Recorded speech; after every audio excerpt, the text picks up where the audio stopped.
Welcome to a new lecture series on artificial intelligence. In the first lecture, we are going to cover some basics of artificial intelligence, what is machine learning and deep learning. We will see categorization of AI, application of AI, and challenges of artificial intelligence. In the further lectures, we will also cover history and evolution of artificial intelligence. Also, we will have an insight of artificial intelligence development in India and some miscellaneous facts that will be helpful for your MPPSC Prelims 2020 as well as Mains 2020 MPPSC. So let's begin with the lecture. So we will start with the basics first. Artificial intelligence basically initially में conceive किया जाता था कि एक ऐसा science जिससे के माध्यम से हम ऐसी मशीन्स बना सकें जो ह्यूमंस को मिमिक करे, ह्यूमंस को रेप्लिकेट करे, ठीक है। लेकिन अब एआई का जो होराइजन है वो और ज़्यादा बढ़ चुका है, वो ओरिजिनल कंसेप्शन से कहीं आगे जाने वाला है, ऐसा देखने को मिलता है। Initially it was conceived as a technology that could mimic human intelligence, but now AI has evolved in ways that far exceeds its original conception. Niti Aayog ने एक रिपोर्ट जारी की थी जिसके अंदर एआई को डिफाइन किया था। AI is a constellation of technologies that enable machine to act with higher level of intelligence and emulate the human capabilities of sense, comprehend and act. AI refers to ability of machine to perform cognitive tasks like thinking, perceiving, learning, problem solving and decision making. Basically AI का कुल मिलाकर के मतलब है कि एक ऐसी machine बनाना जो कि मानव की जैसे सोच और समझ रख सके, मानव जैसी डिसीजन मेकिंग कैपेबिलिटी रख सके, जिस तरीके से मानव काम करते हैं, डिसीजन लेते हैं, वो सब चीज़ें कर सके। जिस तरीके से मानव के सेंस ऑर्गन्स काम कर सकते हैं वैसे ही वो सेंस करके इन्फॉर्मेशन ले। जिस तरीके से मानव के सेंस ऑर्गन्स के माध्यम से रिसीव करी हुई इन्फॉर्मेशन को ब्रेन में प्रोसेस किया जाता है, वैसे ही मशीन भी प्रोसेस करे और उन सब माध्यमों पर आगे वो एक्ट करने की प्रयास करे, ठीक है। जॉन मैकार्थी, जिनको कि जनक कहा जाता है आर्टिफिशियल इंटेलिजेंस का, फादर ऑफ एआई कहा जाता है, उनके हिसाब से AI is the science and engineering of making intelligent machines. तो ये कुल मिलाकर के आर्टिफिशियल इंटेलिजेंस की एक बेसिक डेफिनेशन है, कॉन्सेप्ट है। आइए हम देखते हैं what is machine learning. Machine learning एक कंपोनेंट है आर्टिफिशियल इंटेलिजेंस का। मशीन लर्निंग जो टर्म है इसको सबसे पहली बार दिया था आर्थर सिमिल्स ने इन 1959, ठीक है। मशीन लर्निंग को जो आर्थर सिमिल्स ने डिफाइन किया था, that was the ability to learn without being explicitly program. अगर प्रोग्राम नहीं किया तो कैसे लर्न किया जाएगा? बेसिकली इस तरीके से प्रोग्राम, हर एक स्पेसिफिक टास्क को इसमें प्रोग्राम नहीं किया जाता, लेकिन फिर भी कंप्यूटर को एक एल्गोरिदम प्रोवाइड किया जाता है। उस एल्गोरिदम के अंदर में जितना ज़्यादा डेटा हम डालते जाएंगे उतना ही ज़्यादा मशीन स्मार्ट होती जाएगी, ठीक है, with the help of algorithms and data. जैसे कि अगर आपने देखा हो कभी कि जब भी आप अपना मोबाइल फ़ोन चलाते हैं उसमें आप जो भी सर्च करते हैं गूगल पर, ठीक है, नेक्स्ट टाइम पे जब भी आप सर्च करते हैं तो आपको उससे रिलेवेंट रिजल्ट्स दिखने लगते हैं। तो वो क्या हो रहा है, आप जितना डेटा मशीन को फीड कर रहे हैं, जितना डेटा आप उस पर्टिकुलर मशीन को फीड कर रहे हैं और जो एल्गोरिदम्स में लगा करके रखें उसके माध्यम से आपके सर्च रिजल्ट्स जो हैं ऑप्टिमाइज होकर के आपके पास आते हैं, ठीक है। This is machine learning which works on the principles of algorithm and the amount of data, ठीक है। और ये एक स्पेसिफिक टास्क परफॉर्म करने के लिए होता है, जैसे कि इमेज रिकॉग्निशन, स्पीच रिकॉग्निशन।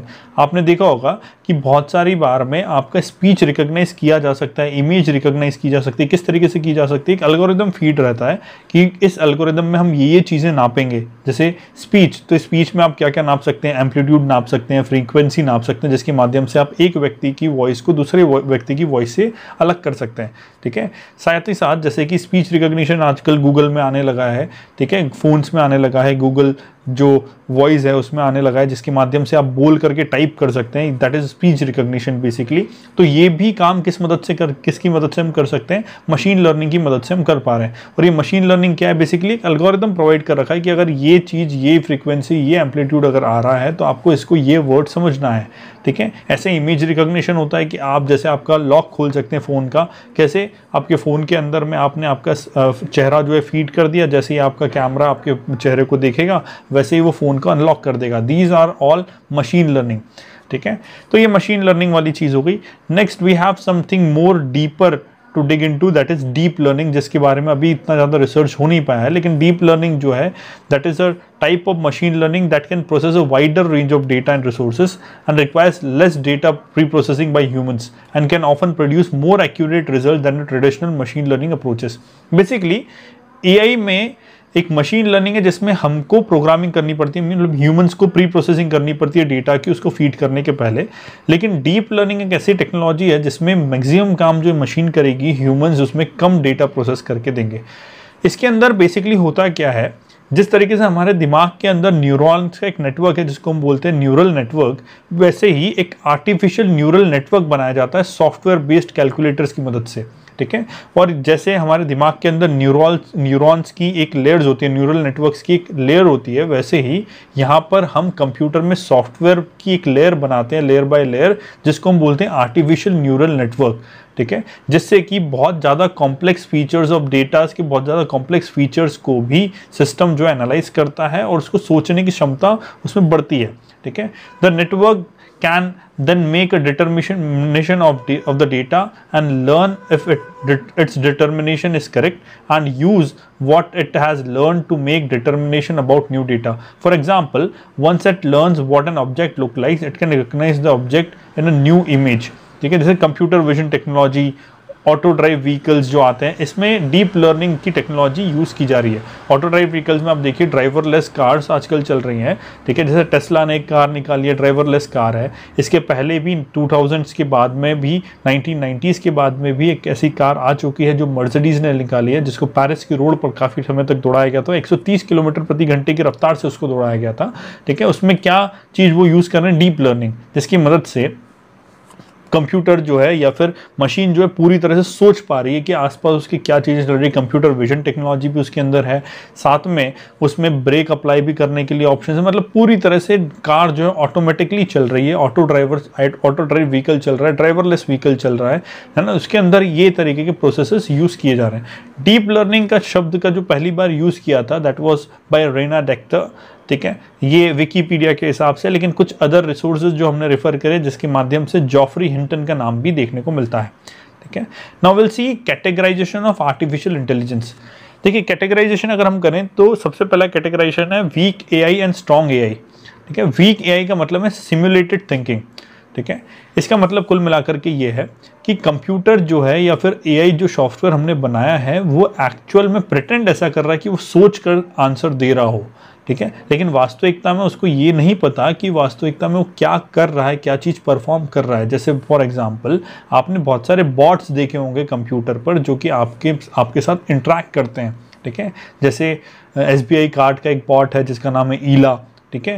जैसे गूगल असिस्टेंट है, ये आपके साथ इंटरेक्ट करते हैं, लेकिन इनको ये नहीं पता वास्तविकता में कि क्या चीज़ कर रहे हैं। उनके अंदर जो एल्गोरिदम फीड किया हुआ है वो उसके माध्यम से आपको आंसर दे देते हैं, ठीक है।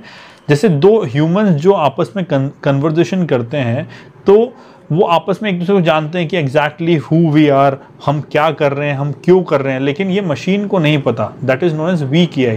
लेकिन स्ट्रॉन्ग एआई का मतलब है कि एक्चुअल में थिंकिंग करना, ठीक है, कि हाँ ये चीज़ें हैं तो ये चीज़ अगर बोली गई है तो इसका ये नतीजा निकल करके आएगा, है ना। ह्यूमन स्पेसिफिक आंसर्स देना, मशीन ये समझने लगे कि वास्तविकता में मैं क्या बोल रही हूँ, क्या कर रही हूँ, that is known as strong AI. तो ये डिफरेंस है वीक एआई और स्ट्रॉन्ग एआई के बीच में, ठीक है। वीक एआई जो है एक सिस्टम है जो कि अपीयर होता है कि वो इंटेलिजेंट है, लेकिन उसके पास में ऐसा कोई कॉन्शियसनेस नहीं है। जैसे कि आप कोई भी बॉट से बात करते हैं उसके पास फिक्स्ड एल्गोरिदम है, मतलब वही आंसर्स वो देगी हमेशा, या वही आंसर्स वो बॉट देगा जब भी आप एक चैट बॉट से इंटरेक्ट करते हैं, दैट इज़ वीक एआई। लेकिन अगर आप एक स्ट्रॉन्ग एआई वाले बॉट से इंटरेक्ट करेंगे तो उसके आंसर्स हर बार बदल जाएंगे with subject to what you are saying, ठीक है, दैट इज स्ट्रॉन्ग एआई। इसी तरीके से एक कैटेगराइजेशन होता है narrow AI versus general AI, ठीक है।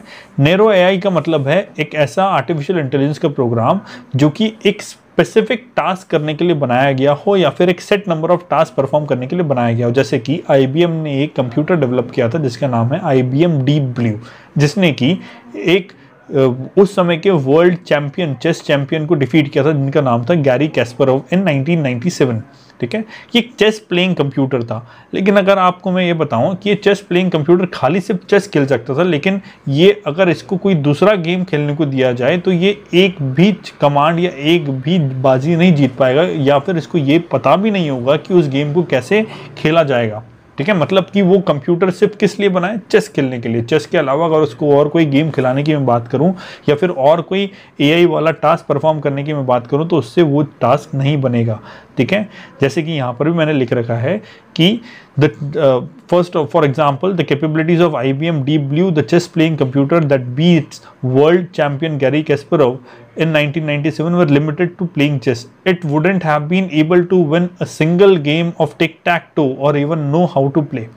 Whereas इसके ठीक विपरीत है जनरल एआई। जनरल एआई का मतलब है एक ऐसा artificial intelligence which can complete a wide range of task in a wide range of environment such as it is much more closer to human intelligence। मतलब कि जिस तरीके से हम मल्टीपल टास्किंग कर सकते हैं वैसे ही एआई इस तरह का जनरल एआई बेस्ड कंप्यूटर जो है, जनरल एआई बेस्ड जो मशीन है वो ह्यूमन इंटेलिजेंस का जैसे मिमिक करेगी और ह्यूमन इंटेलिजेंस के जैसे टास्क परफॉर्म करेगी, ह्यूमंस के जैसे मल्टीटास्किंग होगी, है ना। हर बहुत वाइड रेंज ऑफ टास्क वो परफॉर्म कर पाएगी जिस तरीके से हम कर सकते हैं। ठीक है, एक तीसरा टर्म है यहाँ पर जो यूज होता है that is super intelligence. Super intelligence का मतलब है कि अगर इस तरह का एआई हो जैसे कि जनरल एआई, स्ट्रॉन्ग एआई जिसकी हम बात कर रहे हैं, तो इसको आपको देखने में लग रहा हो कि ये तो इस तरह की मशीन हम बनाने जा रहे हैं कि जो मानव के जैसी इंटेलिजेंट हो। लेकिन कुछ ऐसा समय आए टेक्नोलॉजी में जब जनरल एआई और स्ट्रॉन्ग एआई कुछ इस तरीके से पहुंच जाए कि वो ह्यूमन इंटेलिजेंस को भी सरपास कर जाएं, तो that is known as super intelligence. मतलब मानव की सोचने समझने की शक्ति या मानव की इंटेलिजेंस से भी ज़्यादा अगर हम पहुंच जाएं तो वो उसको हम क्या बोलेंगे, सुपर इंटेलिजेंस। ठीक है, एप्लीकेशंस देख लेते हैं एआई के। एप्लीकेशंस की अगर हम बात करें तो हेल्थ केयर में एप्लीकेशन है जैसे टेलीमेडिसिन के अंदर। ठीक है, टेलीमेडिसिन जैसे कि आप एक जगह पर बैठ करके दूसरी जगह के एक डॉक्टर को असिस्ट कर सकते हैं। ठीक है, that is telemedicine. Diagnosis and treatment के लिए, R&D के लिए, वैक्सीन बनाने में, मेडिसिन बनाने में एआई का यूज़ किया जा सकता है। जब हम R&D करते हैं तो मल्टीपल क्या क्या चीज़ें हमको करनी है, क्या नहीं करनी, क्या एल्गोरिथम हमको लगाना है रिसर्च के अंदर, उसके लिए। ठीक है, एजुकेशन में आप कर सकते हैं predicting the drop out rates, smart content बनाना, टेस्ट और असेसमेंट लेना एआई बेस्ड। ठीक है, एग्रीकल्चर के अंदर कर सकते हैं एग्री बॉट्स का यूज़ करके, ड्रोन्स का यूज़ करके।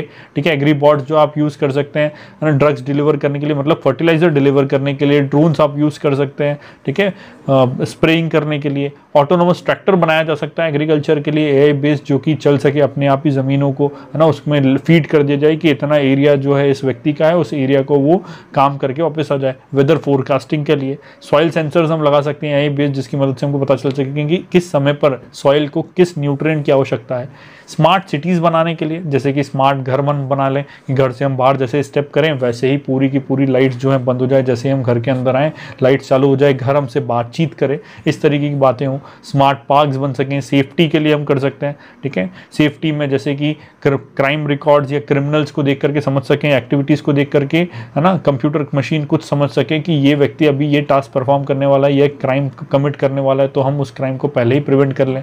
ठीक है, इसके बाद क्राउड मैनेजमेंट में जब भी हमारे यहाँ मेले होते हैं या फिर कोई बड़े सम्मेलन होते हैं, बड़े कुछ फेस्टिवल्स होते हैं, जब हमारे यहाँ भीड़ ज़्यादा हो जाती है तो उस समय पर क्राउड मैनेजमेंट किस तरीके से किया जा सके वो भी एआई की मदद से किया जा सकता है। जब भी कुंभ मेला होने वाला है, ठीक है, कहाँ पर कुंभ मेला होने वाला है इस बार, हरिद्वार में, तो हरिद्वार कुंभ के अंदर में बहुत सारा क्राउड आएगा, तो उसको मैनेज किस तरीके से करना है, कितना क्राउड आने वाला है, कितने क्राउड को कहाँ डिस्ट्रीब्यूट करना है, ये सब काम हम इसकी मदद से कर सकते हैं। ट्रांसपोर्ट के केस में हम कर सकते हैं जैसे कि ऑटोनोमस व्हीकल्स एंड ट्रेन्स के माध्यम से कम्युनिटी पार्किंग हम डेवलप कर सकते हैं एआई की मदद से।